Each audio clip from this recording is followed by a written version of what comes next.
Hey everyone, and welcome to Mayfield and Friends, episode 35. Today I am with RuneScape 3 Hardcore Ironman Coach.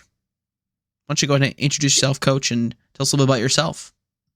Oh, g'day. Yeah, I'm Coach. I'm a RuneScape 3 content creator from New Zealand. I've been playing RuneScape since like 2007, maybe like late 2007, early 2008, and bit of a die-hard fan. Started streaming in 2020 during the global lockdowns, and yeah, that's when I sort of fell in love with playing Ironman mode as well.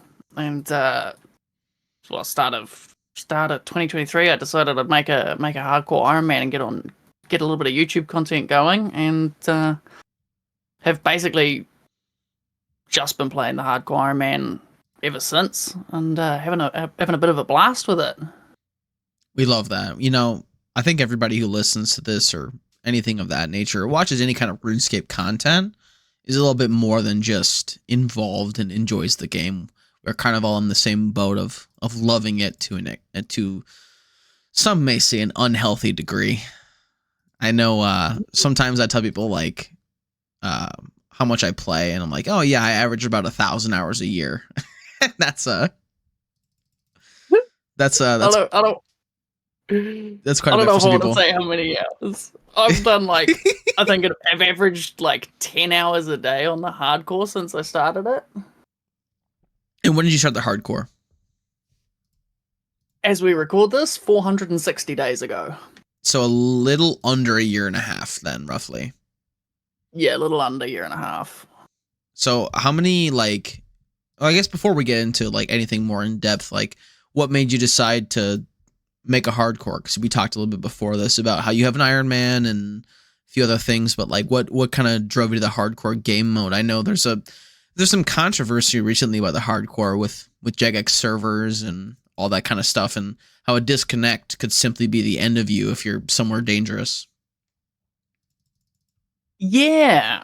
Well, I mean, like, so what drew me to the hardcore is, I mean, basically, for those who sort of play RuneScape 3 and know it, I got completionist cape on my Ironman that I'd been playing on for a while, and I wanted a bit more of a challenge.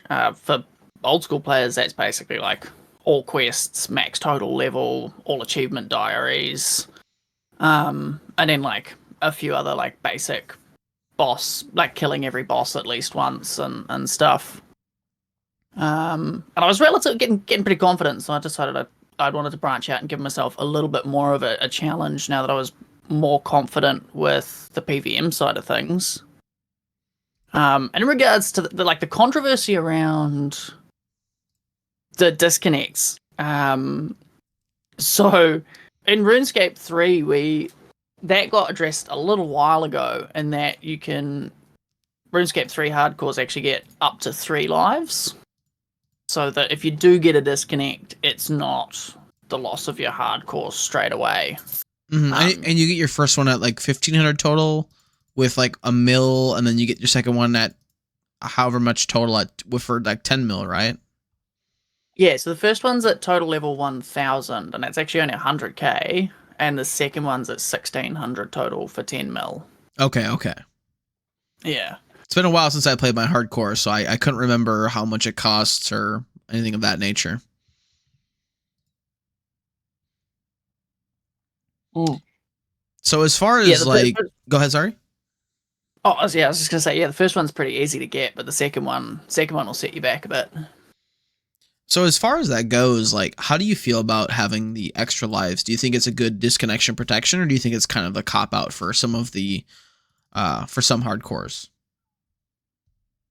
I personally think it's quite a nice option, as a bit of a disconnection protection. And there's ways to, like, you can quick chat in RuneScape 3 to prove how many lives you've got left.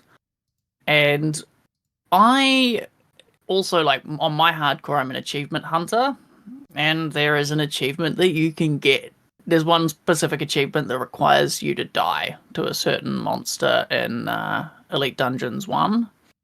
So I'm actually going to be a bit cheeky and try and spend one of my lives later on to get that achievement done.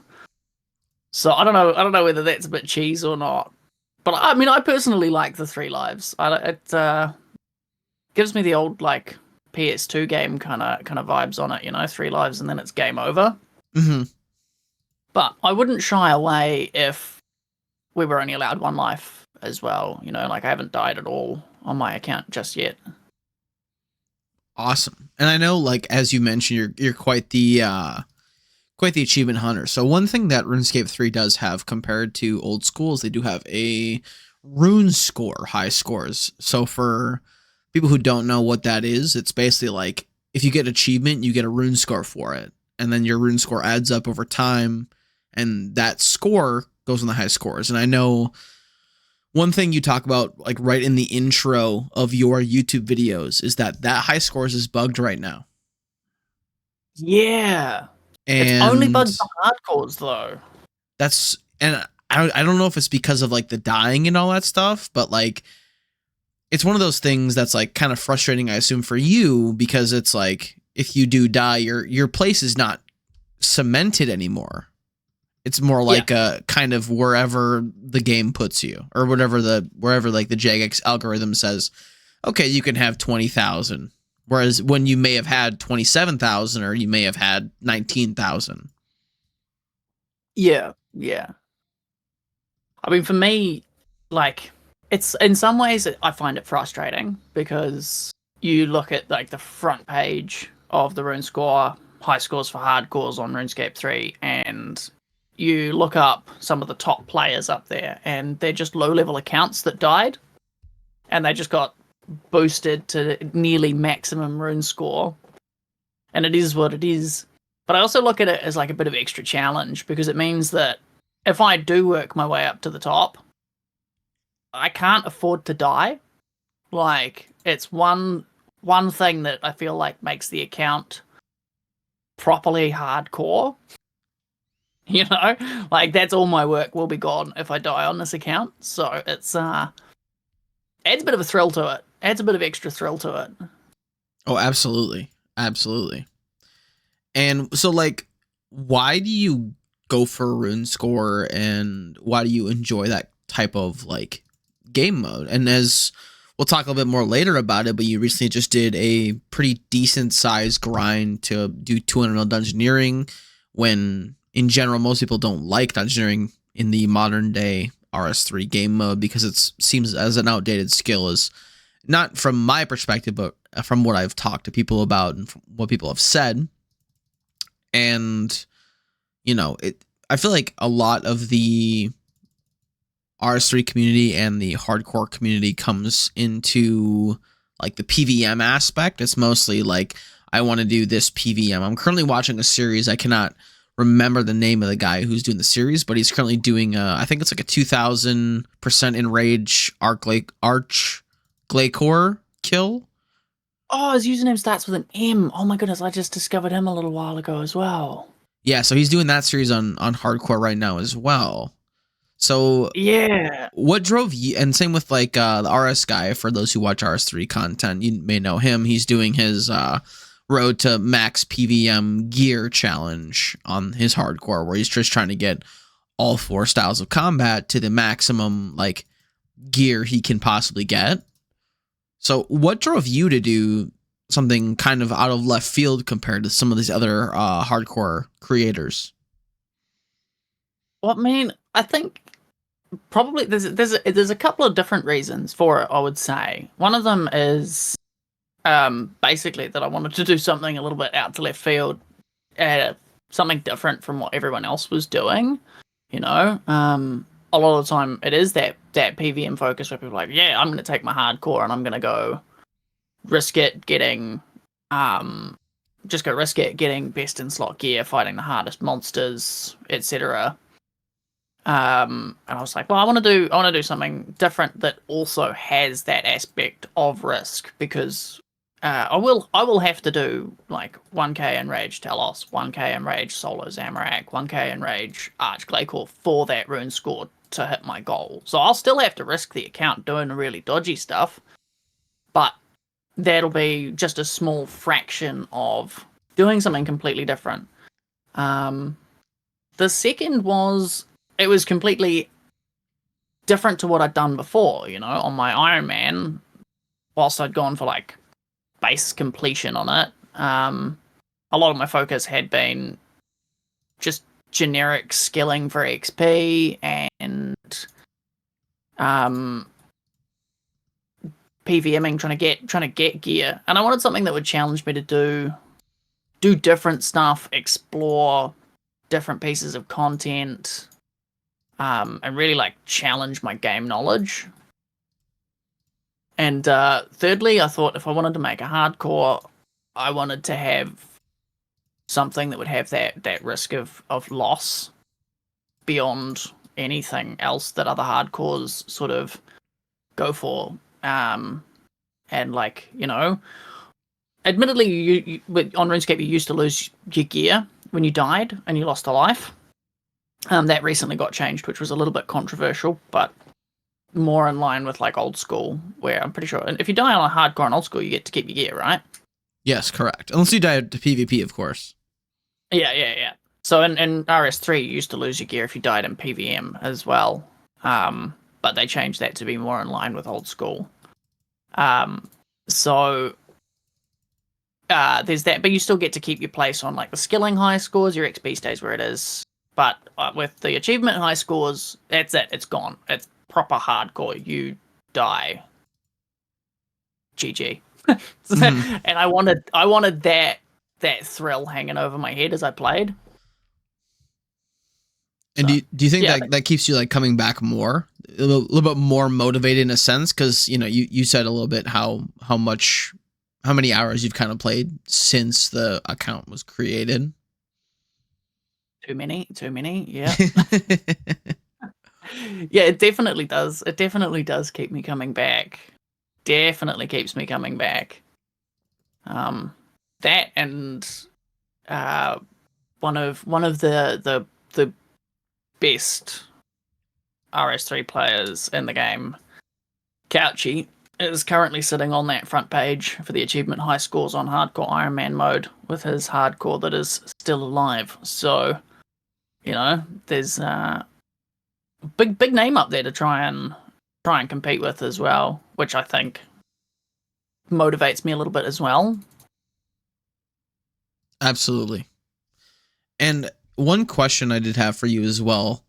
What do you think about the change? I know back in the day, if you died on a hardcore on RS3, you couldn't even log into the account anymore. So what do you think about them changing it to match kind of the old school feel, in the sense that like you just kind of revert to regular Ironman? Do you wish it was kind of still back when you couldn't log in anymore? The account was basically disabled? Or do you like the fact that you can still log in even if you lose all of your lives? So, I mean, that's a little bit of a complex one, right? I think that not letting you ever log back into the game again on that account was just a little bit too punishing. Especially when you stop to think that like people are spending money on their account. So I think it's relatively without too much debate moving people to regular Ironman mode when they die pretty fair. Because if it essentially, spent money on their accounts, I think that, just is good business practice. I think the loss of gear is a bit of a controversial one, right? Like, there was the reason for changing the loss of gear on hardcore Ironman in RuneScape 3 is a bit of an interesting one. So I don't know. Do you remember they had the death cost rework? I think so. A while ago. Yeah. So death costs got excessive. Like if you were hybrid gearing, which a lot of people were for like endgame PVM, well, a lot of endgame players were at least. death costs were getting up into the like 50 mil kind of region, right? So you're doing a boss, you make 50 mil an hour, you die once, that's it. Your whole profit for the hour's in the bin. So it basically meant that no one would ever take a learner. So Because if they wiped, go ahead, sorry. yeah, no one would ever take a learner, because if the learner makes a mistake and you die, that's it. You're losing money. No point PVMing with them. Yeah. So they tweaked up that death cost to reduce it a little bit and make it more forgiving. What were you going to say? Sorry. I would say so. It's it's vastly different from a lot of the PVM in old school, in the same sense that, like, if you die at a certain boss, it's like a 150k reclaim fee for some of them. It's like 100k for others, and it's like 250k if you do like a big raid death. Yeah. So it's like almost nothing comparatively. Yeah. Yeah. Whereas RS3, man, it was bad. It was really punishing, because new players you'd often have your learning phase at a boss, you'd be just losing huge amounts of money as well. Mm-hmm. Because to get to have good enough gear to kill the boss meant that your death cost was so high that you wouldn't make any money if you died a few times, and it was just kind of bad, I think. Because initially, when the system was initially implemented, it wasn't too bad, but rising gear prices sort of pushed it over the edge. So they rebalanced. They brought it back down, so it's a lot more reasonable. Now death costs are in that several 100k to like the low mills, which is, I think, pretty reasonable for the way the RuneScape economy is sitting at the moment. Absolutely. But when they did that, there was a bug. And now, initially, Hardcore Ironman and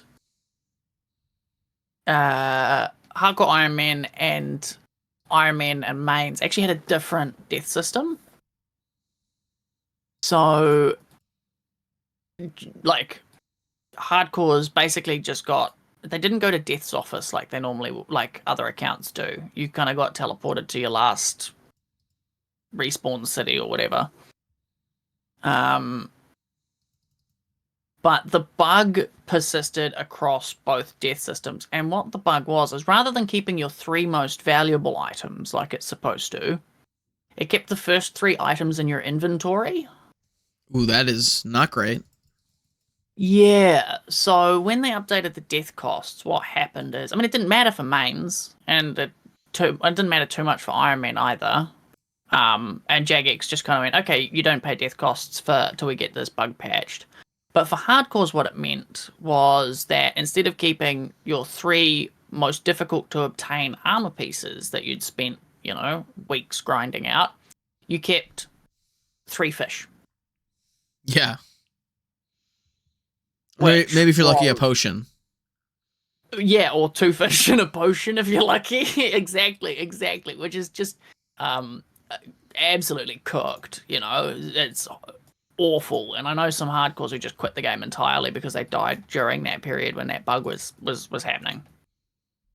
And Jagex managed to fix the bug for the standard deaths for main accounts and Ironman who go to Death's office as expected, but for some weird reason they were unable to patch it for hardcore deaths. So rather than spending time and resources going in depth and figuring out how to fix it for hardcore deaths, like maybe I personally think that would have been the better solution. But I don't know, what the back end side of that would have looked like. They opted to just move hardcores over to the standard death mechanic that all other accounts have and just tick down your lives.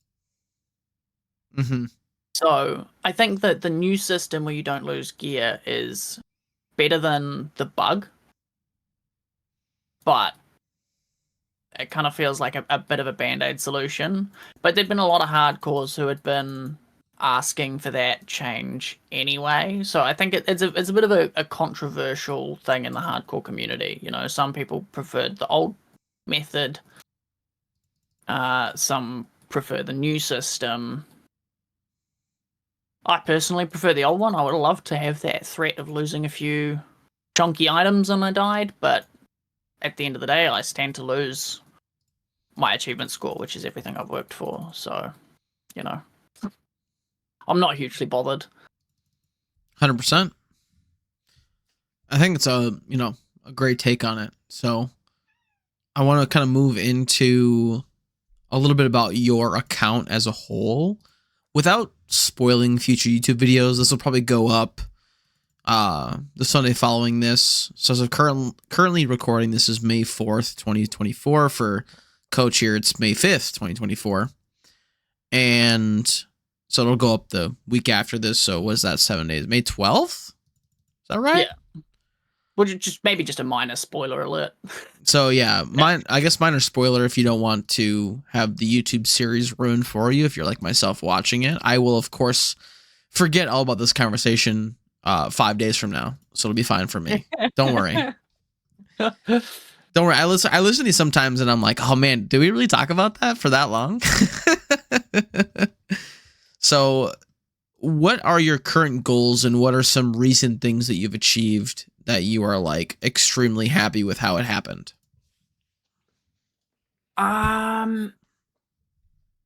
Current goals. I'm still wrapping up the last dungeoneering achievement. Oh my goodness. Seriously? You haven't finished it? It's outside of Daemonheim. I need one more Calgarian battle commendation scroll, which, you know, is a 1 in 512 drop from the old Calgarian demons, and you need 5 of them. I'm at 4 out of 5. 4 out of 5. And we'll get that soon, Tim. Probably on the next stream. Perfect. But then after that, I think I want to go back. Upcoming goals. I want to finish my Croesus log. Not that it has much to do with rune score, but I'm missing the big book, which is just like the best way to get clues. Mm-hmm. And I need to go back to Vorkath. Well, I need to go to Vorkath. I say back. I haven't actually been. I haven't got a single kill there. I need to go to Vorkath to get my Nexus upgrade. But I suppose, like, if you look at the overarching sort of achievement sets that I'm working on at the moment, I'm chipping away at the lore side of things for, like, Master Quest Cape and the skilling achievements. Mainly, I've been trying to knock out all of the skill related achievements since I maxed on the account. And lore, because the season 1 of the YouTube series is very much focused on, like, getting Quest Cape and all of that, getting area tasks done. The season 2 is going to be a trimming on the account and getting best in slot necromancy gear. So doing a little Raziel. Raziel? Yeah, done a little bit of Raziel. Hit the pickle man. The pickle man. I've heard him called that. I mean, he looks like a pickle. He's pretty green. Yeah. I still need boots, but I want some more. I want some upgrades before I go back. I want to see if I can smash a new PB there. So what's your current Raziel KC, if you don't mind me asking? Exactly 1,000. And you're only missing one item? Just boots, yeah. That's not too bad. No, it's all right. I've heard some horror stories. I got some mates who, you know, were one item off log at 1,000 KC and one item off log at 3,000 KC after that. So I'm like, I'm hoping we don't do that. A little frightening, but hopefully hopefully you don't go too far beyond the 1,000 to get the boots. Hopefully. So as far as like, that's kind of what you're working towards. What have you achieved recently? I know we were talking before about your recent dungeoneering grind. So you can talk a little about that, and then maybe something else besides that. If you got anything else that you did recently you're really stoked about. So yeah, I mean, obviously, yeah, there was that the 200 mil dungeoneering and finishing almost all of the achievements, including some of the collecting the journal pages, which like aren't needed. They're needed for like not even needed for trimmed completionists. They're like a whole another just like random tidbit of lore that's like was just a personal goal. Other than that, I finally managed to get all my breeding pairs together for the Anachronia Dino Farm, which on an Ironman just sucks. Getting breeding pairs for dinosaurs can take so long. I haven't even touched the Anachronia farm yet. It's so good. It's so good, but the trim requirement on it is so bad. It's so bad. I think I finished the rabbit log, and I'm currently working on the chicken log. I have 2 sparkling chickens breeding in different pens for the last 2 weeks, and still no lizard chicken. Oh, wait. Oh, yeah. When you do get your lizard chicken, I highly recommend trying to get that one. Was it one achievement? It's called Life Finds a Way. I have no idea. I'll have to look it up. Yeah, it's for having a chaotic chicken called Malcolm and giving it to, or some, no, not Malcolm, called. No, it is Malcolm. Trevor's the Zygon one. I get it confused, man. The so many farming achievements. But yeah, there's one that needs a lizard chicken. It's a bit weird and niche. Okay. But it's a fun one to get, and once you complete it, you get a cool little lizard chicken to run around your farm forever after.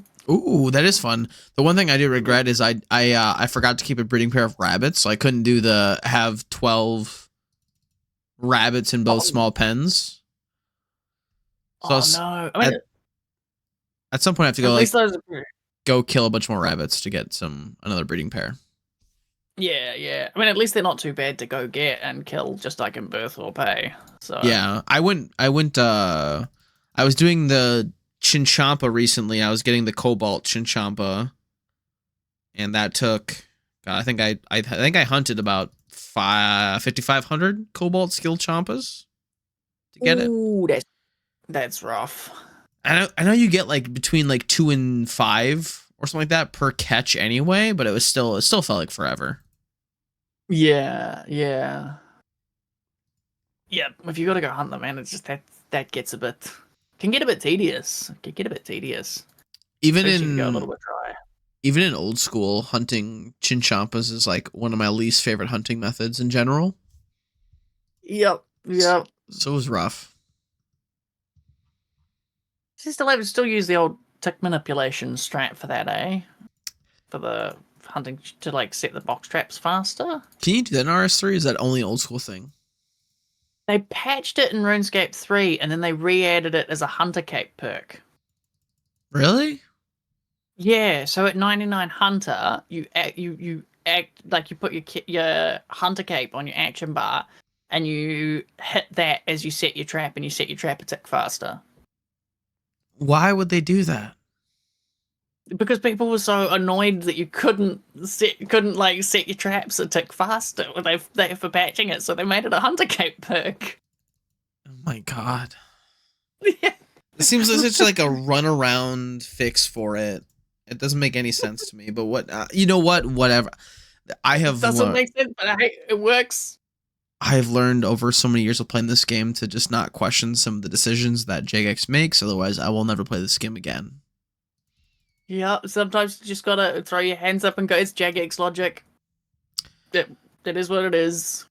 So speaking of playing this game, Jagex logic, and a few other things, you mentioned earlier that you started playing this game nearly 20 years ago, like myself. Oh, don't frame it like that. Yeah, they like me too though. Me too. Yeah. Nearly. I also started playing around the 2006, 2007 era. Ironically, the first thing I remember about RuneScape is Hunter coming out. Mine, I remember the first thing that I really, really remember vividly was Summoning coming out. That was the big update that stuck with me when I first was playing long enough to be like interested in what was going on the homepage. And see, I wasn't like that. I wasn't like super stuck in or interested, but I just remember like people talking about like Hunter coming out like while I was playing the game. And I remember like looking at a news post about it. Like the first time I ever like looked at the RuneScape homepage for a news post about Hunter coming out. That's like the first core RuneScape memory I have. But I agree. I think summoning coming out was a very big thing. Because I remember I played level 3 for a long time. I remember there was a bunch of like people who were like in clans going like, I'm gonna make a summoning pier before they knew how hard it was gonna be to get charms as a level 3. Is there even a way to get charms as level 3? Oh, there are so many ways, but they're all so tedious. Cannon, I suppose, because Cannon doesn't give hit. Oh no, Cannon gives range XP, doesn't it? Yeah, there's a back in the day there was like a hunting method where you could do to get charms. I cannot remember. It was like a stick from it. With the Actwee stick. That's it right there. Yeah, done a bit of that on the hardcore because there's an achievement for it. I know people who did that all the way to 99 summoning. Holy, it's so slow. Yeah. And that was like, but that was back before like you could get like good Slayer XP and all that stuff. And like people were still used to pretty slow methods no matter what. Like, whereas nowadays, I think like so many people are so ingrained in having like a faster method for everything and make it faster and make it faster and make it faster. And I know old school has kind of escaped that. And in some cases, RS3 has kind of escaped that because there are still some pretty slow skills, but there are scenarios like for combats where it's just like so fast. I mean, combat is not so bad since Necromancy came out. I know, like I saw a video on a race to 200 mil Necromancy. Wasn't there like a way to get like 4 mil Necromancy XP an hour? Pretty close to. That was like it was maybe a little over 3 mil, 4 mil if you were lucky with. Like, you could get short bursts of 4 mil, right, if you were lucky with, like, the random events that spawned during rituals. Okay. But to get that kind of XP rate, you had to have, like, the most expensive ritual setup possible and also be spam casting the Darkness Incantation, which was hella expensive. Gotcha. So, normal people don't do that. That's too, like... The top players were breaking their bank buying runes for that. Gotcha. So people who are rune crafting the necromancer runes were making absolutely tons of money in the beginning. Oh, they were making billions. There were people who made their bank rune crafting for the people racing for top necromancy spot. I believe that. So like I said, I watched one video on it. And it was just like I wasn't following because it was before I played RS3. Or it was like as I was getting back into playing RS3. So it was a wild thing to see. Yeah. I mean, they sort of adjusted the experience rates down a little bit for necromancy rituals. After a minute, which was, you know, a little bit like some people like a bit controversial for some, but then also it's still so fast doing rituals for XP. Like, I don't think it matters too much. 100%. And so, like, going back to your beginning, what was your pipeline like? Like, did you play pretty actively your whole life, or were you kind of an on and off player? I know one thing that is pretty common for old school players is playing back then and then not playing when EOC came out and then joining back when old school started. So as for yourself, who continues to play the main game, what was your own like journey like in that sense? So I played pretty avidly when I picked up the game. I got hooked real quick and absolutely fell in love with it. My journey, I was a level 85 quest caper. So I don't know if you remember, but back in the day, the lower it was after Dream Mentor released. Yep. The lowest combat level you could get a quest cape was combat level 85. And so I had a level 85 quest cape until while Guthix sleeps. Scuff buffed it up and made me get a bunch of summoning levels or something like that. Something like that. I can't remember exactly, but it was around the time while Gothic Sleeps came out. I had to train some combat stats and went over the old 85 combat, and I was a bit miffed. And so my main focus was actually on skilling, lore hunting, and that sort of thing, questing.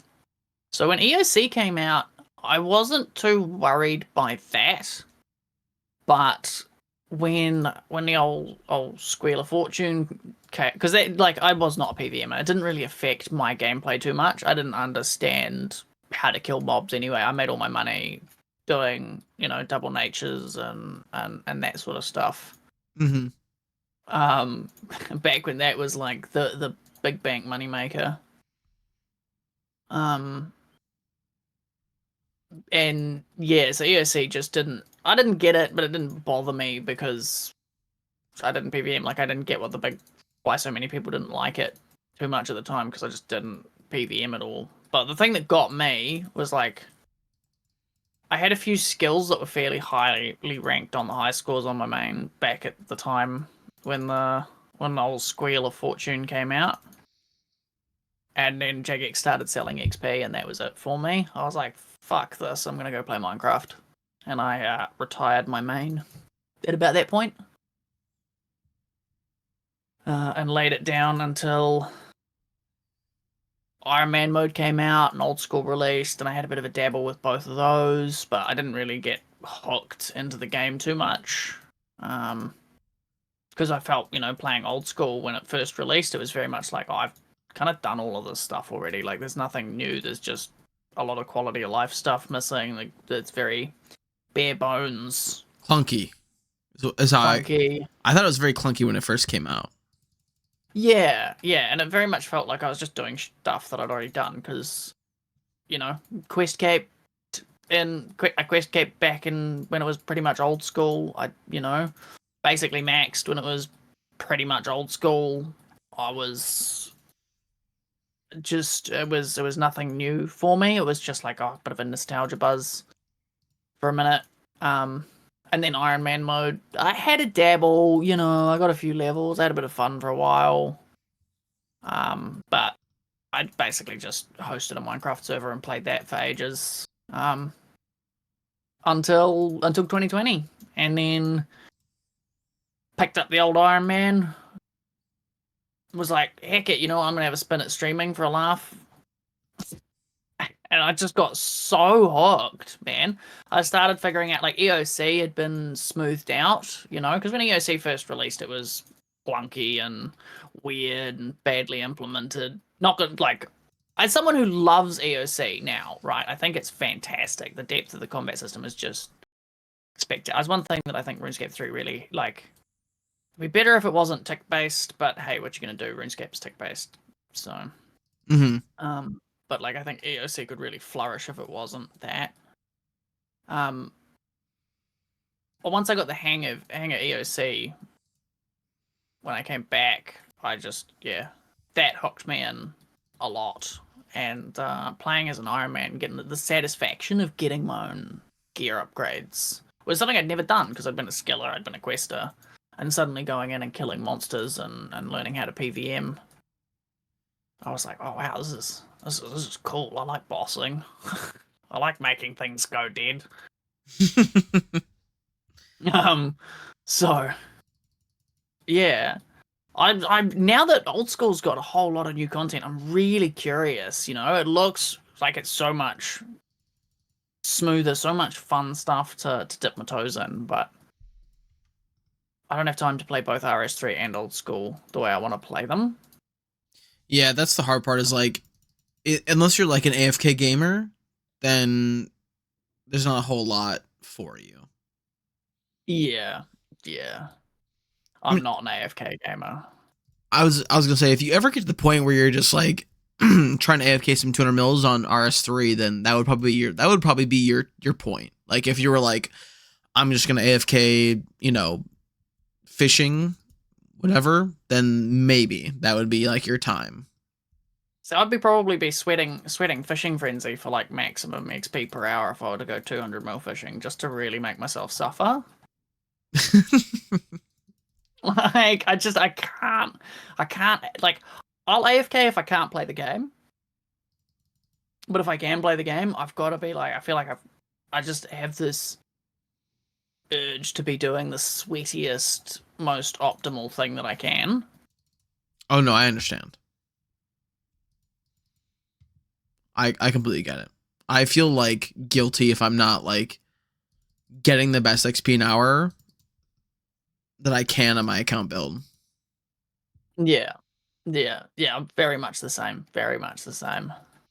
That doesn't stop me sometimes from AFKing because like I have other things I need to be doing at the same time. But like when I'm actively playing the game, like today, I think I played for like probably 6 or 8 hours before we started talking. And I was doing probably one of the sweatiest. I guess it's not exactly one of the sweatiest. It's like, it's still pretty relaxing as far as methods go, but I was doing artifact thieving. I don't know if you know what that is on OSRS. I don't know. It's like a Zaya thing. So it's a very like, it's one of the things that like doesn't translate. Think of it like, I would say it's in thieving methods, it's close to safe cracking. Ah, yeah. But a little bit different. Like you go to a house, you collect an item for a person, and you dodge some guards to get back to the person. Right. I'd love to go check out. I mean, I'd be straight into like Zaya and Oh my goodness, why am I struggling to remember the new continent that just came out? Varlamore. Varlamore. Yeah. Oh my god. If I went old school, I would be straight into those two. I'd be like, what is this new stuff? Yeah, it's a very like surreal thing to see so much big things, and I think a lot of people still have controversy around Zaya, just because it was like when it was released, it was so bare bones and it was so big.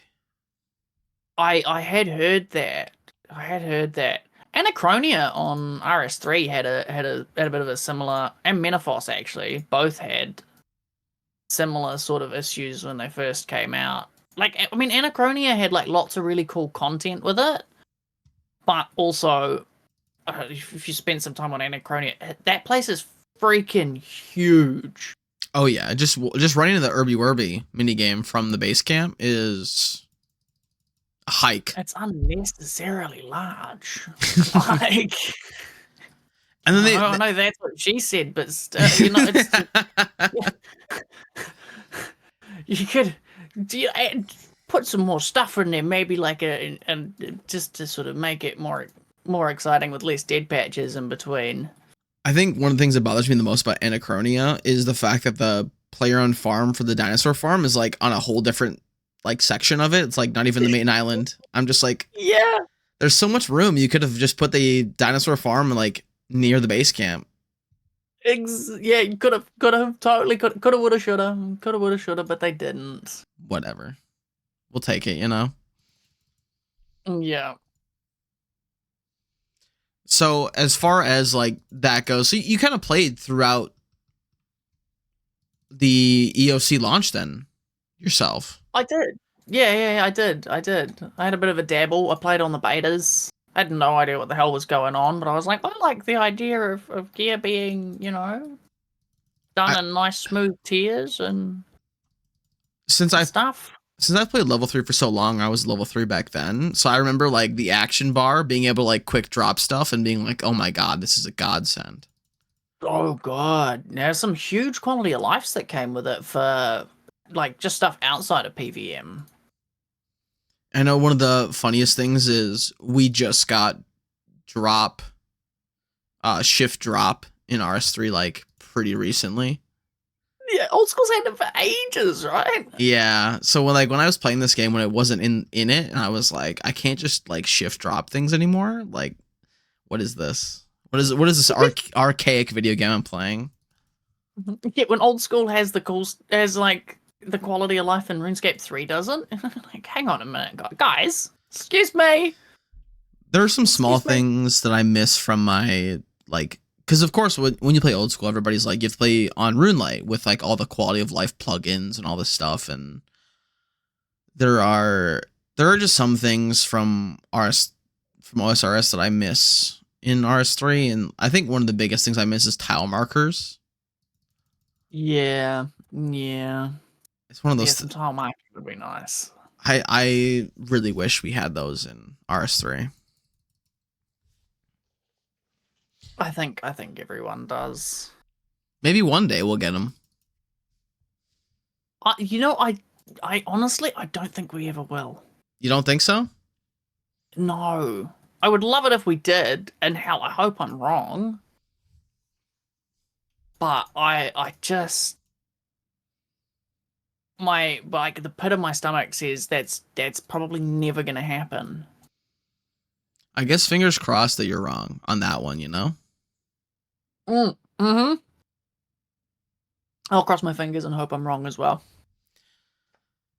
So as far as the game goes, there's been a lot of things that have happened as of recently. I guess it's no longer recent, but you had the controversy behind the Hero Pass. We've had Necromancy come out, a bunch of new quests, holiday events. So as far as like updates since you started playing RS3 again in 2020, and then updates you're looking forward to or things you like to see in the game, what are some previous things you've seen that you've really enjoyed, and what are some things you would like to see or things you are looking forward to that have already been announced?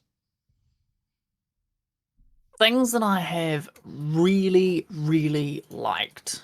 Oh my god, archaeology was just one of my favorite updates of all time.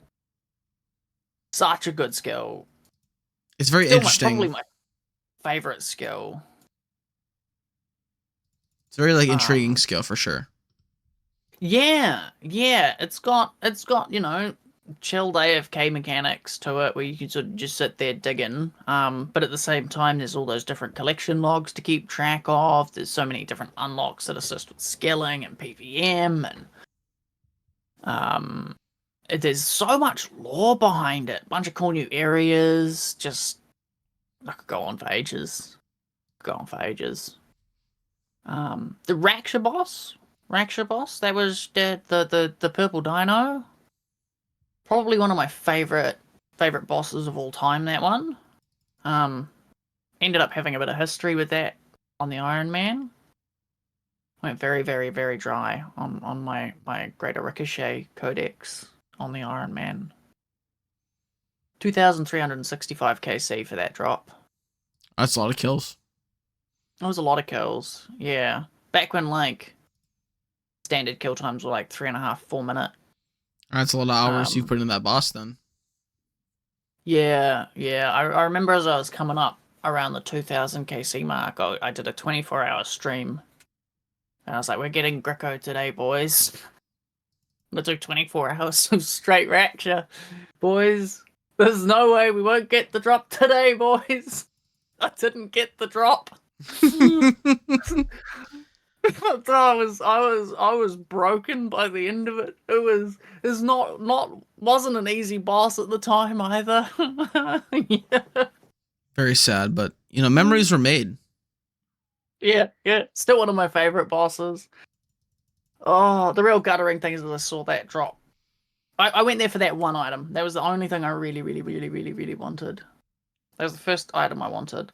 It was the last item I got for log, and I saw 7 drops for duo partners of it while I was doing that grind. At the end of the day, though, you finally got it. I did get it. The dinosaur did not beat me. And I'll be going back there on the hardcore at some point in the near future. So I'm looking forward to that. Let's hope you don't go 2,600 KC dry again. He's hoping. It can't happen twice, right? Oh, don't say that. Okay, I won't. I'm knocking on wood for you. Anything in the future that really stands out to, you want to happen or you think should happen or has been announced that you're excited for? far as announced content goes, there's not an awful lot of that on RuneScape 3 at the moment, which has been, part of the recent dramas. I think the reason for not an awful lot of announced content is due to a lot of restructuring after the Hero Pass drama, because when they initially made that, they were like, all content in future is going to be tied into the Hero Pass. And I feel like Jagex put a lot of eggs in that basket, and then that basket got tipped upside down over their heads. So they got a whole lot of egg on their face and not a lot of content to work with. So that's why we've been getting all Game Jam stuff, which I love the Game Jam stuff. There's actually, you know what? They did announce it is a Game Jam. Thank you to the J mods who work on these projects in their downtime. Holy moly. A new archaeology dig site. Oh, the Damonheim one. Yeah. I swear to God, if I have to do more floors for it, though, I'm going to fucking flip my desk. But as long as I don't have to do floors for it, I'm going to be happy. Perfect. Things that I think would be cool. Oh, just give me more quests. I just want more. I just love quests. I don't care. Just anything quest related. Is that weird? Nah, quest related stuff. For like 95% of the player base, I would say that is weird. Yeah. I think the only reason that so many RuneScape players are so averse to quests is because they've done so many and they've made so many accounts. They've done every quest so many times. They've burned themselves out. And now they just want a space bar and to have a blue light tell them what to do. I think not even that, right? Because I get a lot of people, that's definitely a part of it for some of the community. Don't get me wrong. There's definitely the players who've done a bajillion accounts and done the same quests a bajillion times over, and that's a big contributing factor to why they dislike them. But also, contrary to that, I've noticed that there's a lot of new players who do quests who hate them as well. And I think that the spacebar heroing and the quick guides are a big part of that because they don't engage with the quest. Mm-hmm. They don't get any of the storyline. All of the jokes are just they don't read the jokes. They don't get the drama. They don't look at the tension. They don't dig into the lore. And so what they just end up happening is it just ends up being a linear progression of click here, click that, click this, and you're basically following a mindless to-do list with zero depth to it as far as they're concerned, so that they can get reward. And it's basically just 4 hours of no real progression for until you get X reward, or take a thing off list for quest cape back. 100%. Or, I think I'm with you in the fact that like I really enjoy a lot of the quests, especially like the ones that I haven't done 1,000 times. Like when I came back, I was following the Ironman guide because I didn't know how to play the game basically. Yeah. And I did Evil Dave's Big Day Out. And I don't want to. Quest bloody hilarious. I was like laughing at my desk. I was having such a good time with that quest. It's so good. I'll never forget that one. Hey, it was just so enjoyable, and I really enjoy like new quests. I just hate doing, as I mentioned before, like quests I've done 1,000 times because I am a notorious account creator, which is my own fault. Yep. It's my own fault. And so that has brought me to more of a dislike on that scale, but there have been some that I've really enjoyed. Like I think my favorite old school RuneScape quest is Dragon Slayer 2. I've seen some hardcore deaths in that one. Oh, some great Twitch clips come out of that quest. And it's just the lore is so interesting. I like how they tie in like the Bob the Cat that everybody loves. No spoilers. Sorry. Okay. I just a good quest. A good quest. I'm excited. I'm excited. That's one that I really. There's a couple of that, and like I'd like to see like the elf storyline, how they wrap that up in old school as well, because that's quite a bit different, eh? Song of the So the whole, Elves. yeah, Yeah, Song of the Elves is a good quest. I didn't like that one as much as Dragon Slayer 2. I haven't done Desert Treasure 2 yet. So I don't know much about that quest. I haven't I Monkey Madness 2 is really cool. That's a fun quest. oh, the monkey storylines, Monkeys are and cool. yeah, a bit random with the one in RS3 where you end up taking them to the desert, but I don't think I've gotten that far yet either.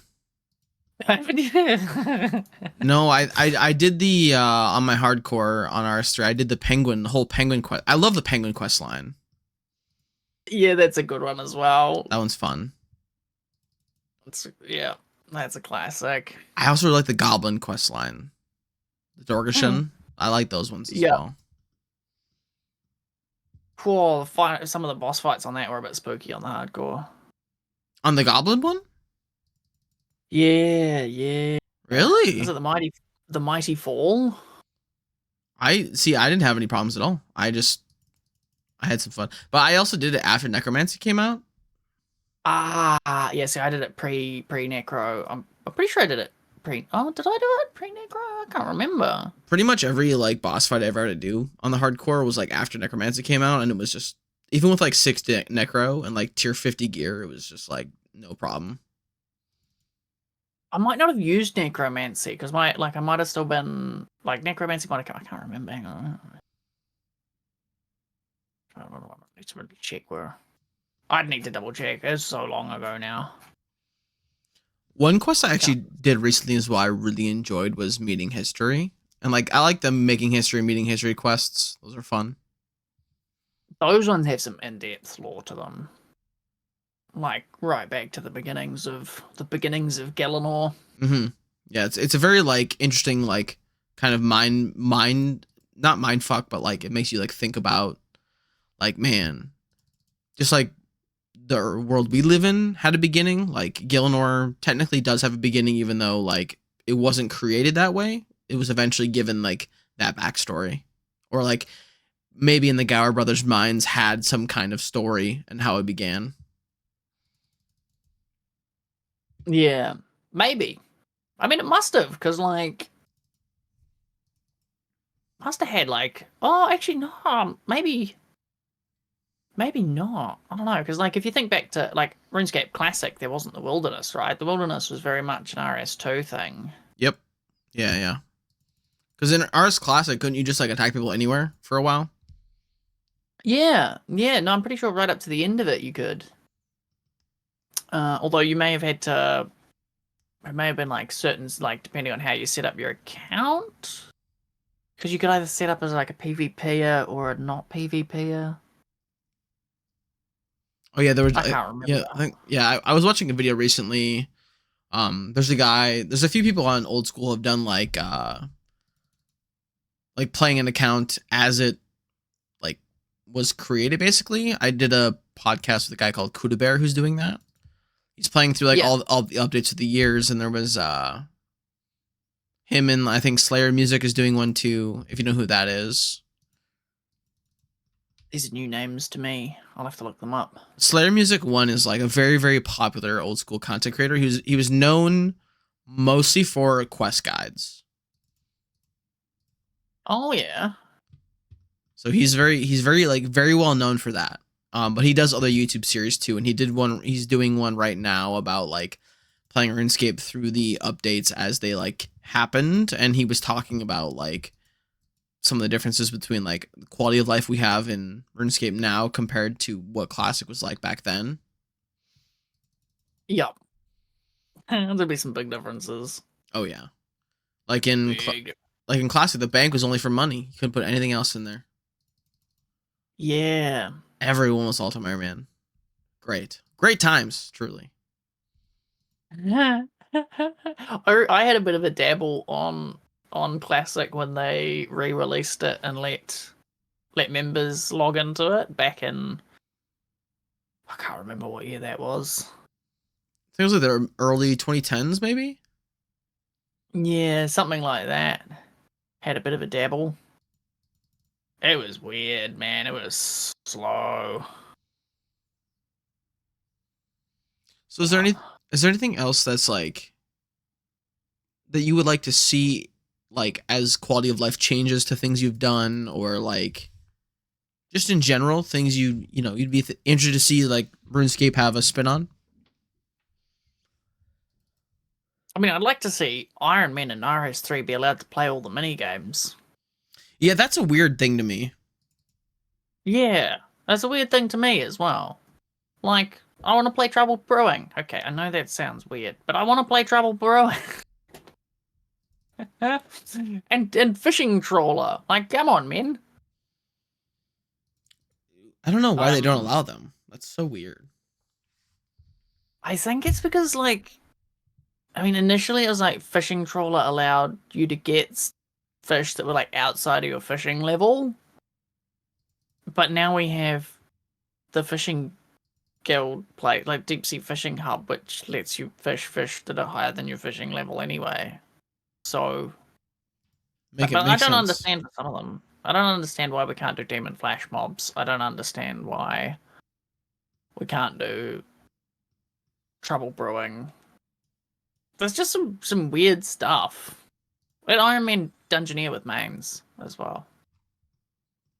That would be cool. Jagex Um, logic once again. yeah, yeah. I mean, so I understand why Iron Man can't Dungeoneer with mains.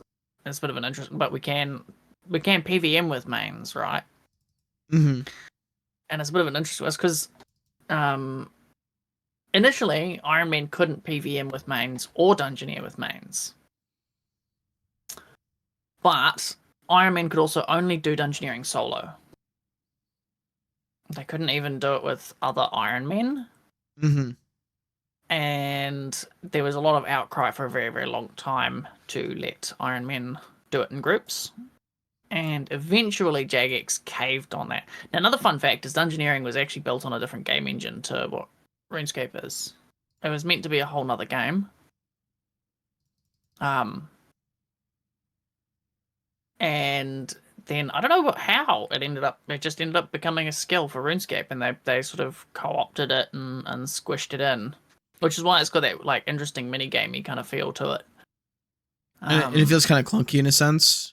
When are they going to put yeah, necromancy in dungeoneering? Think about it. it would be good, but like when, yeah, I don't know. That's a thing that they should do. Because interestingly, the when necromancy first came out, the monsters in dungeoneering all scaled up based off your necromancy level. So if you had a really high necromancy level but really low melee range and mage stats, you'd just get absolutely scrooged over because you couldn't use necromancy, but the mobs would scale up based off your combat level. That's so dumb. Yeah, yeah. But it is what it is. They gave dungeoneering like a little bit of a brush over recently, but it was a very minor brush over. I think it still could do with a lot more love. A lot more love.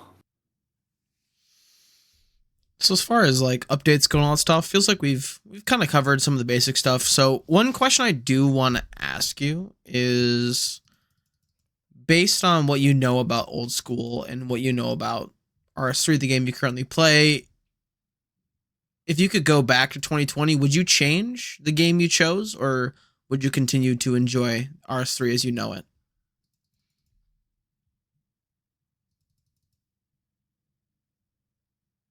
Really interesting question, actually. There's some parts of me that make me sort of think, it would have been really cool to jump on the old school bandwagon a lot earlier. Maybe kind of like put down the RS3 before getting super invested. But if I'm being quite honest with you, I think I'd probably stick the RS3 path because like I started a hardcore, right? I put down my Iron Man after achieving my main goals for it. And I had that opportunity to start fresh and go to old school. And I chose to stick the RS3 path. So I think I probably would. I think next time, like when I'm done with the hardcore on RuneScape 3, I think then I'm going to go old school. Like, I think it's on the cards for the future. But I don't think I'd change anything about what I've done so far. Fantastic. I'd love to hear that. I have a question that I personally want to know. Yes? Where does Coach come from? Where does Coach come from? Well, I used to be part of an old New Zealand clan back in the day. And in the clan I was sort of the guy who would always welcome in the newbies and teach them how things worked, show them the skilling methods, give them quest advice, tell them what sort of path to take to unlock, and I used to sort of just coach people through stuff, and so I kind of got nicknamed Coach, and then when we got the ability to change display names, I changed my username to Coach. And sort of just stuck after that. I made my Iron Man. I was Iron Coach. Made the hardcore with Hard Coach. It's going to be a little bit counterintuitive when I go to old school and I don't know what the hell's going on and I can't coach anybody on anything, but we'll figure it out. Interesting. I just like when I like found your content, it was one of those things that's like it kind of threw me off. I was like, I don't know if I've ever like seen anybody use an alias like that before. It was very interesting to me. Yeah, I mean, I sort of decided that's sort of something I've tried to embody and roll with in my content. As much as I like just being shouty, sweary, have a bit of banter on stream. I like to sort of try and coach the newbies in the community and tell them how to do stuff when they want to know, and support people's growth and journey in the game. Make sure they have as much fun as they possibly can. Awesome. We love to hear that. It's always good to have like a good welcoming vibe and all that stuff in the community, because I know there are some places that are just not that way. Yeah. There's some, but you try and make a space for it, and I think if you try and make a positive space, it'll grow. Because people will usually like that, and it'll spread. 100%. So before I move into, because we're kind of getting towards the tail end of the questions I would like to ask. So before we get to those points, I do want to ask you if you have any questions for me, or if there's anything that you wanted to talk more in depth about before we get to like not the final question per se, but like the final like section. I do actually have a couple of questions. Alrighty. So my first question is, what inspires playing as a level 3? I think the idea is that most games in general, there is some form of like combat or killing, and like not every game obviously, but like that's a big thing in gaming. Yeah. So there was something that was just so appealing to me about like doing a skill, as well as like I've told this story before on the cast before, but in case people haven't heard, and of course you probably haven't heard it as well. But I remember like walking around as like a level 45 and whatever, and I saw a level 3 in the game, and he had a skill cape on, and that blew me away. Absolutely blew me away. And I was like, oh, that'd be crazy. So as time went on, like it kind of like stuck in my mind and kind of it planted a seed basically. And then I played level 3, and I had a few different like project accounts that I had made over time, where I did 99 farming untrimmed, 99 agility untrimmed. I almost got to 120 fishing with a fishing untrimmed on a level 3.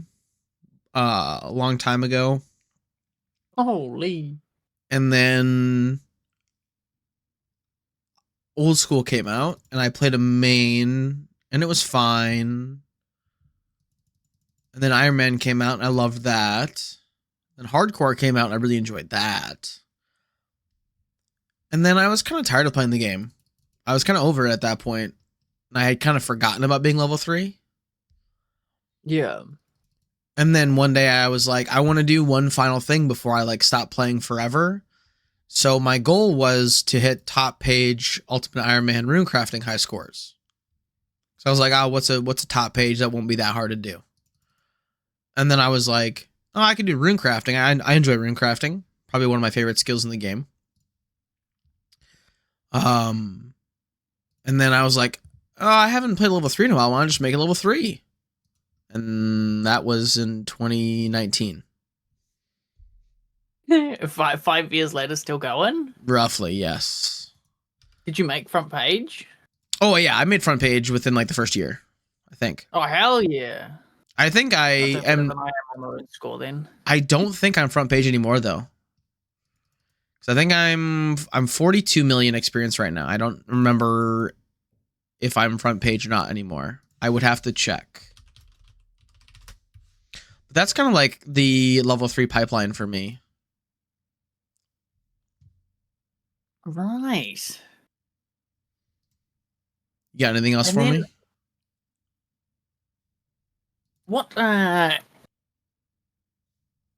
What inspired again? You mentioned you play Ultimate Iron Man.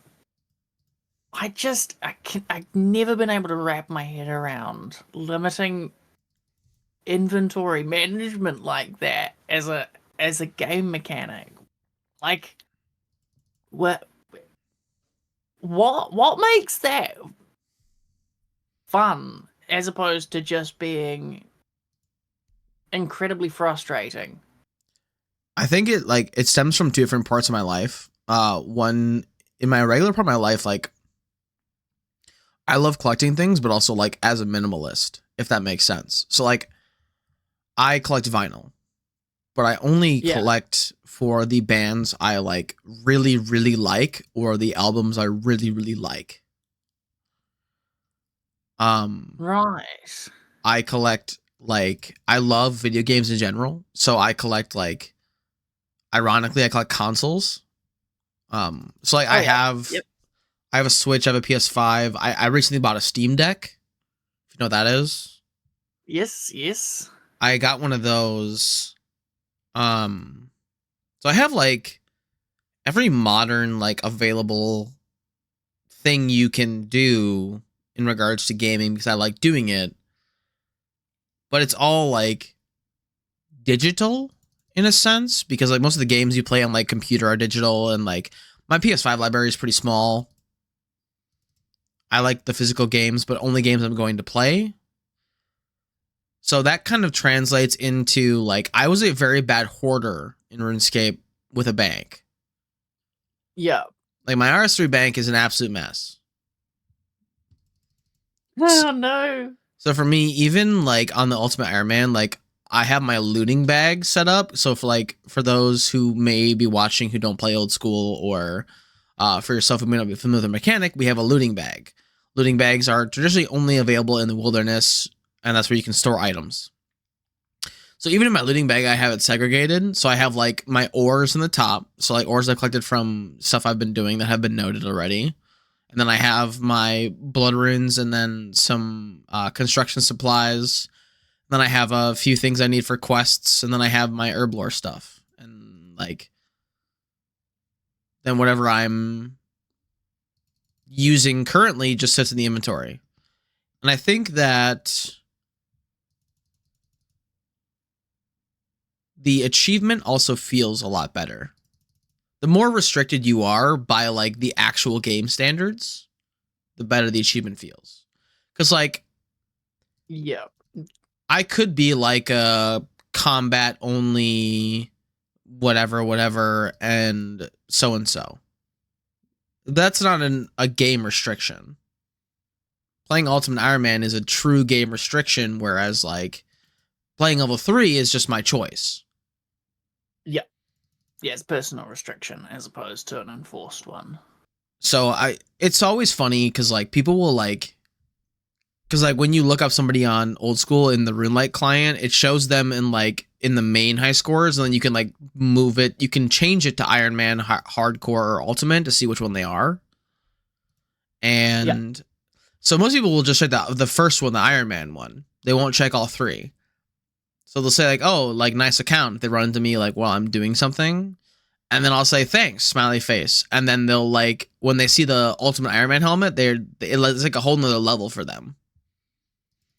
yeah, Just like yourself, yeah, like yeah. you can't fathom it.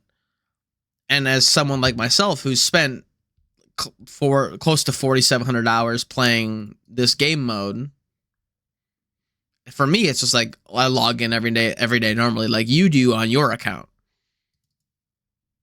Just for me, it's normal. This is just how I play the game. There are things that like I have to think about a little bit more, but other than that, it's like virtually the same, I would say. There's not like a hardcore Ultimate Iron Man, is there? People have done it unofficially, but like, yeah, it doesn't exist. Because a whole like one of the big mechanics about Ultimate is like if you die, your stuff's in the ground for an hour. So if you want to do something Oh, right, yeah. dangerous, you just like kill yourself and then you just go do it. Interesting. Is that's right? Like I have a friend who was going for all wilderness pets on his Ultimate Iron Man. So he had to die, and then every 50 minutes he would go back and re-die, and then go back in the wilderness and do it all over again. Bro, because you would not want to be PK'd with your stuff as an ultimate. Holy. Because as an ultimate, no matter if you have the protect item prayer on, you don't save 3 things when you die. You don't save anything when you die. It's all on the ground. Doesn't matter what it is. Everything. Oh man. Oh, that would hurt. And the same friend who I was just talking about, he actually made front page Reddit because some guy killed him in the wilderness, and he didn't death pile. And I think he lost like 1.7 bill worth of gear. Oh, far out. And you know what he told me? Yeah. At least I don't have to worry about losing it again. and then went and finished the pets. True. What, he was an absolute monster for saying that to me. I was like, Jesus Christ, man. I don't know if I would be able to like live with myself if I lost like everything. That would be something else. Yeah. I don't know if I'd have the will to keep playing that account if something like that had happened. Yeah, he finished so many hours. He finished all the wilderness pets. So I mean, he did what he and a Void Waker, so which is like RS3 Karasi. So I mean, like, yeah, he's done. He did it. That's crazy. So yeah, crazy impressive. Crazy impressive. Yeah, so I mean, you know, is he online right now? If he is, I'll shout him out. He's not. My friends list is shout out Yoru. I found him on the friends list. But yeah, like that's like long story short, that's kind of the origin of like the level 3 and the ultimate, and like it kind of just combining together. Mayfield was originally like a trophy account, just like my RS3 ones were back in the day. Like, as I said, you know, I had one goal, and then I just kind of kept playing the account and never stopped. Yeah, fair. That's must take some crazy dedication. I can imagine some stuff would just like everything would be much slower paced, right? Yeah, it's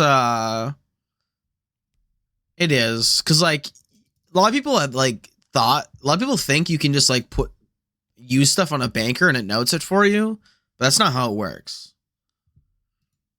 Like it has to. How does noting stuff work? It has to drop noted. It has to drop noted. So like if I get a loot from like Wintertodt or like another like skilling boss or whatever, it has to come noted. Otherwise it just goes to the floor. The only exception is like, you know how 2 leprechauns can note produce? Yeah. Like that's how I know herbs and stuff. But like that's it. The only thing I can actively note is herb lore supplies. Everything else, like all the ores in my bag have come from Wintertodt. Yeah. So like there's methods like blast mining. So Holy if you blast mine, you crap. can bank the ore, but like, yeah, you can't just like note stuff. It has to come noted. In most cases. Oh. Oh wow. So is that why is that why all the UIMs, I see it's like clips of UIMs and they're all carrying like a bajillion 1 doses, is because that's just the most common noted drop to get the. So they at the Grand Exchange, just like how at War's Retreat they have the decanter. Yeah. So they just decant it in 1, so they don't have 2 spaces taken up. Because as you decant it to 4, sometimes you'll have like leftover doses. Right. Oh, I see. Yeah. So instead of dropping them, they just decant it into 1, and then they just like, and then they just make them into 4s when they unnote them. And yes, it is as painful as it sounds every single time. Ain't no way. Once you like dive into like, because people like, some people don't get how arduous it can be, but I think that's like the fun of it, you know? You must have so many just chore sessions, right? I don't even want to get into how long my farm runs take. Oh no. I could imagine. It's just not fun, you know? Honestly, like, there was a point where I like neglected farming for so long because I just like didn't like doing farm runs because they just took so long to do. And now I'm just like, whatever, I'll just do them. Yeah. So I have to. Because if I ever want to hit, somebody did the math once, and for a level 3 ultimate Ironman to ever do 200 mil herb lore, you have to do, I think it was like a minimum of 6 or 7 herb runs a day for 10 years, or like 10 or 11 years. Oh, nope. And that doesn't include getting the seeds. That just includes doing the runs themselves. Nope. So, I mean, one day, you know, then I've got a big goal to look for. I got a long way to go. Ultimate farming man account. Holy dolly. So, yeah, lots of. I mean, that's like a very niche account build because I only have a certain amount of patches. But they did just add with Varlamore a new herb patch for us. So, I mean, that probably cuts it down by like a couple of years, right? Hopefully. Fingers crossed. You know, made the game just that much easier. Yep. No, I think I quite like my player-owned farms. Thank you. I check my dinos. I get several million farming XP in a few minutes, and on the bike, mate. That's bloody good. I will say, if old school took like because they talked about one of the new skills they talked about adding was taming, and I was like, yo, just add player-owned farms. Come on, like I really like player-owned farms in RS3. Like they don't have to be as overpowered or like as good as the RS3 versions are. I just think like it would be cool to have them. They'd need to nerf the heck out of the XP rates to make it fit with old school, or just make them take much longer to grow. But a bit of both, probably. Yeah.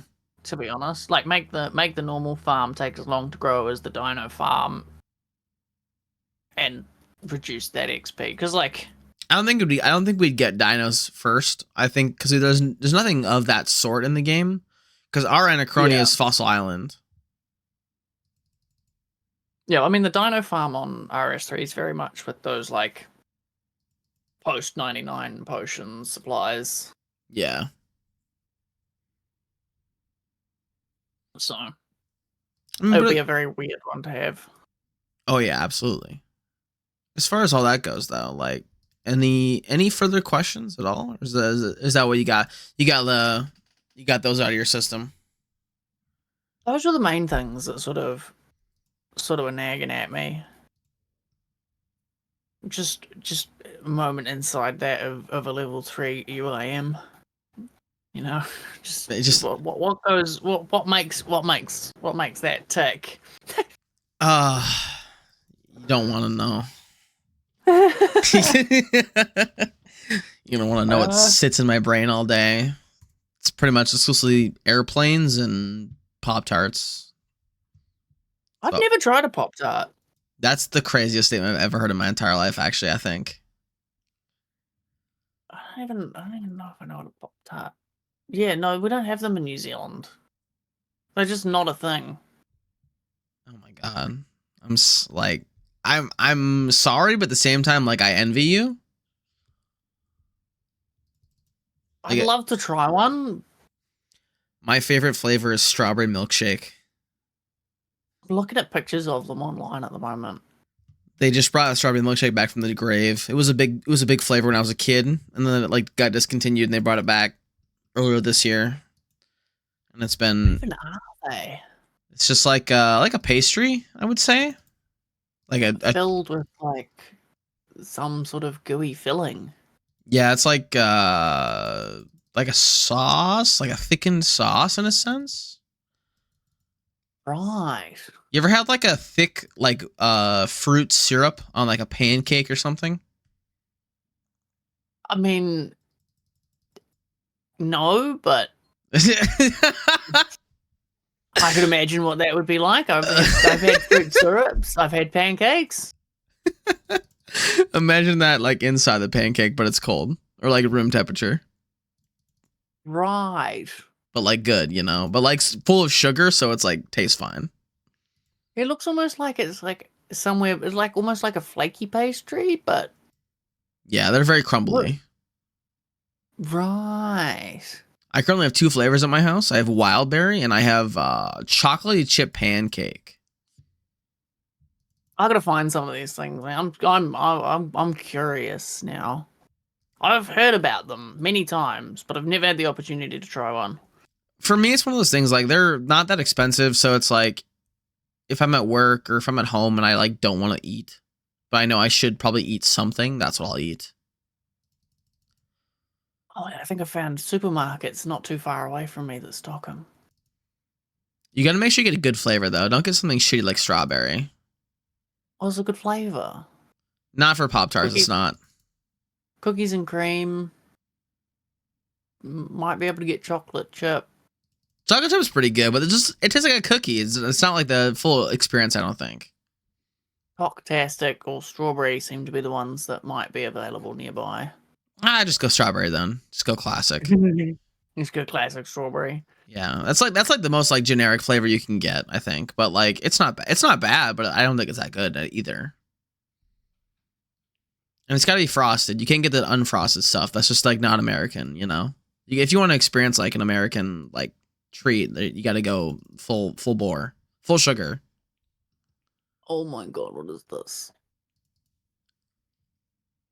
Bundle of 9 different flavors. Wait, how many are in each packet? What? This thing's $300? No way. 9 8-packs. I don't think I'll be going for 9 8-packs for $300. Thank you. No, because for me, that can't be right. Yeah, a box of 8 is $3. So I mean, I wouldn't. I mean, you could have then like import them all the way to bloody New Zealand. Yeah, I mean, I guess so. Yeah. And New Zealand dollar is not as much as a US dollar. That is true. So a 2-pack $3.50. That's not bad. So as far as like it sounds like questions from me are over. If you have any questions about Pop-Tarts, you know where to find me. Yeah, for sure. Sorry, I got mad distracted by those. No, I understand. I understand because like when I find out about like weird things from like other countries, like I know like in Australia, is Vegemite a thing in New Zealand? Or is that just an Australian thing? We have Marmite over here. Okay. Vegemite's the Aussie brand. Marmite's the Kiwi brand. Okay. I knew it's like Yeah. I knew it was like a big thing in like that part of the world. It's originally from the UK. They had Bovril. I've never had it because it looks gross. It's an acquired taste. It's the one rule when you do try it, don't spread it too thickly. It's in intense flavor, so you just want like a real thin layer of it. Have it on like sandwich, cheese and Vegemite, cheese and Marmite. Interesting. The way to do it. Yeah, it's I'll real savory. It's also quite nice to like put a spoonful of it in a gravy when you're making it. I'll keep it in the back of my mind there. Put on the list for future items when I eat. Yeah. Go in expecting savory and expecting a relatively intense flavor, and it's not quite like anything else. Okay. So as far as like the the back half here, we're in the final few questions. They're mostly like kind of about where your life priorities lie, in a sense, I guess. So, first one before we get too existential, I guess. How do you avoid burning out? Like that's like the RuneScape player term, but like the more realistic term is how do you avoid like getting tired of playing the game? What keeps you going every day? I mean, if I start getting sick of it, I log out and I play something else. Like what? So like, Valheim, Minecraft. Oh, you're not Hollow Knight. you're not. Oh, I've been playing Hollow Knight on my Steam Deck. So good. It's been a wonderful game. But there's sort of like I have two minds of it, right? One is obviously like I stream, so I make a small chunk of my income comes from Twitch. So to an extent, that's my job. I declare the income, I pay tax on it. It is work, and it's like, how do you stop yourself getting burnt out from work? Well, tough. You just do it. That's fair. It puts food on the table. But also, there's that thing of like, when you do a job, you have set hours that you work each week to do the job. And outside of that, you sign out. And so I allow myself time to sign out from the game. So if I'm feeling burnt, I do the work. I log in, I do my dailies. I do a couple of hours editing, whatever. Or I do my stream. And then that's it. I put the game down. I'm like, outside of this, if I'm not enjoying it, playing it as a game, I don't try and force myself to play it as a game or to like grind out goals. I go, nope, it feels like work, so I'll treat it like work, and then I'll just go play something else, and I'll get my fun elsewhere. That's probably one of the big ones is avoiding that burnout or just getting bored with it. I mean, you do just sometimes get bored with it, and then I just do the bit that I have to do because that's what you do as a content creator, I guess. And then I don't do the bit that I don't have to do because if it's not fun, I'm not going to try and make myself have fun. I'm going to just go relax and have fun, Play another game. It's alright. It's okay. I don't have to be logged in 24/7. Absolutely. That's a great mindset to have. I think a lot of people will have like a problem disconnecting. And a problem like thinking like as XP waste to go play a different game for a while. Yeah. I mean, like, I'm certainly guilty of occasionally AFKing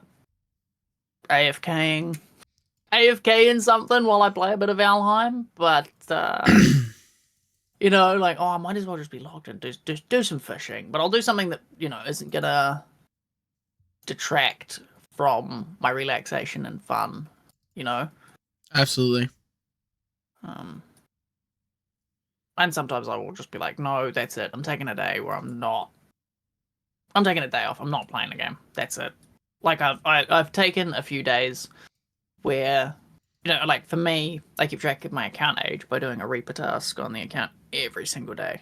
Always get in, always get my boss task. But you can stockpile that, right? You can do 2 on one day and skip it for a day, right? Mm-hmm. So like there have been days where I literally I log in, I get my Reaper assignment, and then I log back out. That's the only thing I've done. And it's just like, yeah, just if it's not, if you're feeling burnt out, there's no point going harder. Just take a break, relax. The motivation will come back when there's something fun to do. Can't really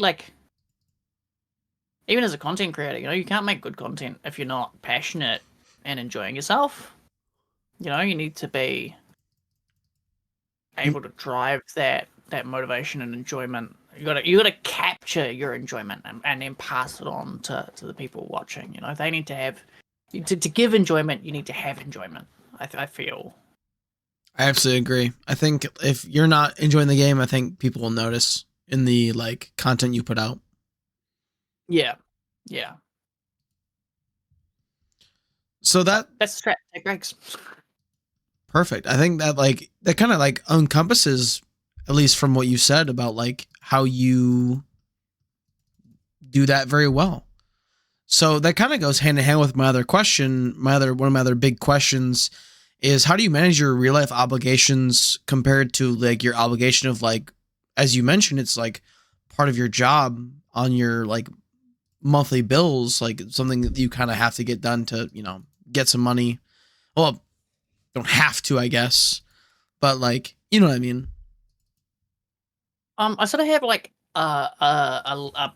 a priority list. So, I work part-time in a cafe because the streaming is not enough money to pay all of my bills yet. I need to keep another job, just to make sure that there is that financial stability. So, the number one priority is, number one priority as far as scheduling goes is first, the cafe gets picked, right? I mean, I've got some really cool bosses who are very supportive of the content creation and my personal life. So that's spectacular. They sort of will work with me. If I want more hours, they'll give me more hours. If I want less hours, they're pretty good at reducing them for me. If I need time off, they'll give me that, which is just spectacular, right?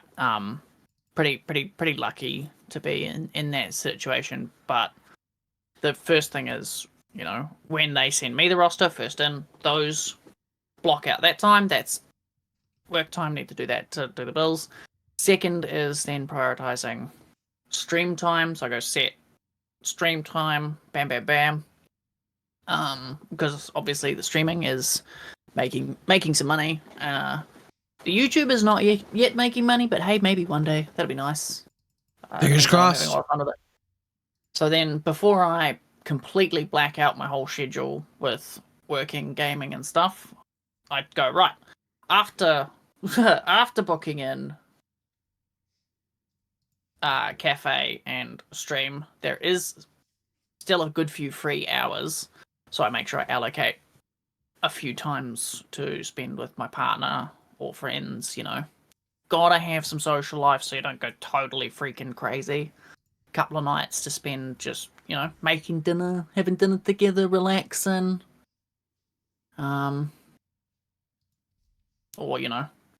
taking my old diabetic cat to the vet because how'd you find out your cat was diabetic? he's old. He's getting old. He's 12, going on he'll be 13 and next month, I think, or the month after. And he's just acting real sluggish. Having a bit of trouble getting up and down the stairs at the place we moved to, year before last. So I was like, oh, probably time to take him for a checkout. Ran all the blood tests and stuff on him. The vet was like, oh, maybe he's got arthritis. Maybe he's saying. Checked them all out. Blood tests come back. They're like, he's got diabetes. Oh, for the love of God. It's not funny, but at the same time, I've never heard of a cat getting diabetes before. Yeah, apparently about 1% of them do. So, or slightly fewer than that. I guess your old fella is just unlucky this time. Yep. Yep. So, yeah. So anyway, so like, yeah, first prioritize cafe hours, then I block in the stream, then I make sure that I've got set aside a little bit of time to have dinner with my partner a couple of times in a week, spend some time there. And then after that, it's just pack the schedule out with YouTube editing and coming up with ideas for upcoming content and or, restock on the Ironman account because just Ironman things. Oh, absolutely. I know. Yep. Well, that all sounds fantastic. And happy birthday to your cat, whenever that comes up. Oh, thank you. I'll let them know you said that. And everybody, leave a comment below if there's if you want to say happy birthday to Coach's cat. His name's Wilson. Wilson. Oh my God. Yeah. I love that. Before I ask my final question though, as well, is all of Coach's links will be in the description. So after we finish here, I'll just have you like send me I know where they all are. I can just link them myself. But if you have like a Twitter or something else you want to link, just let me know. Oh, yeah, I can send them all over Discord for you. And then everything will be in the description. Please go subscribe to his channel and go support him on Twitch. He deserves all the love you guys can give him. Oh, thank you. And my final question for you today. What do you see your future in RuneScape looking like? Do you see yourself playing the game for many, many years to come, or do you kind of have a finality point, a totality point, I should say? I mean, I think, I would love to play RuneScape pretty much. At this point, I'd love to play it forever.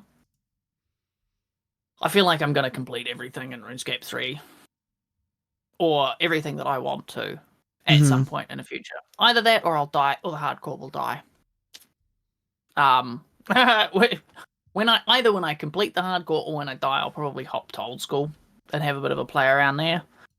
And then we'll see, and probably hop back and forth between the games. I don't think, you never really quit RuneScape. You just take extended breaks. Ain't that the truth?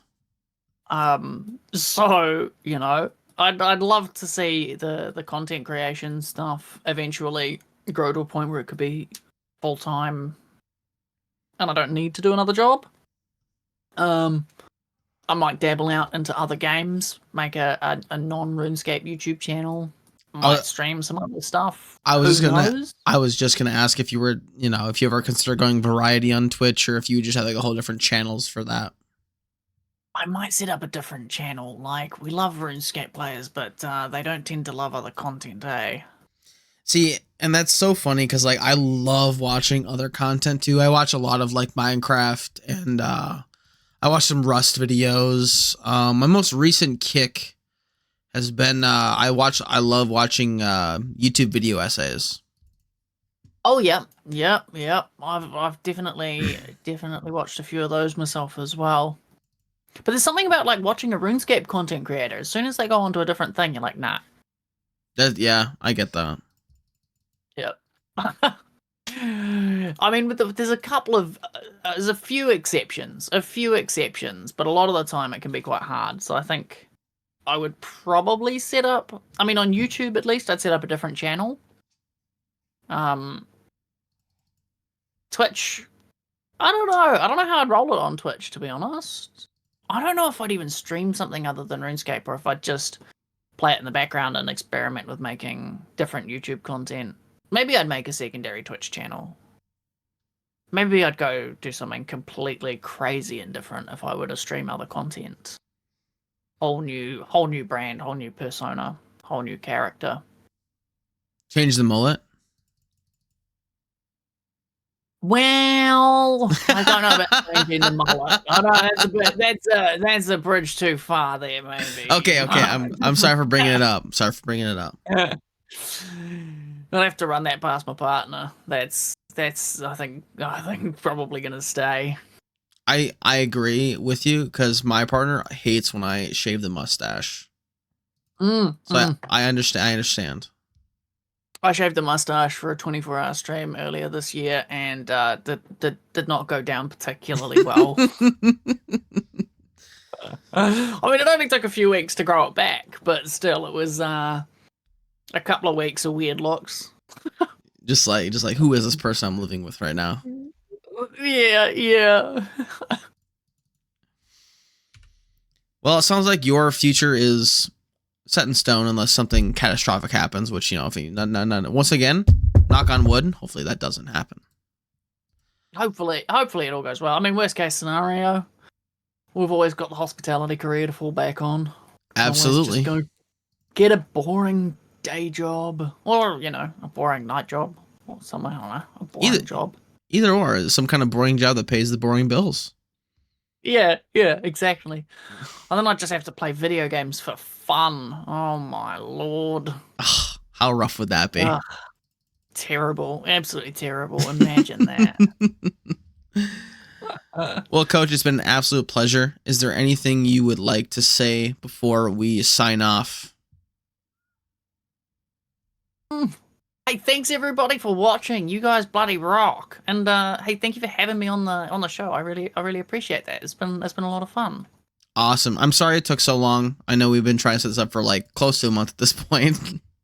Hey, life happens. Life happens, and I did lock myself in Damonheim for 2 weeks straight. So, you know, didn't touch grass, didn't see sunshine.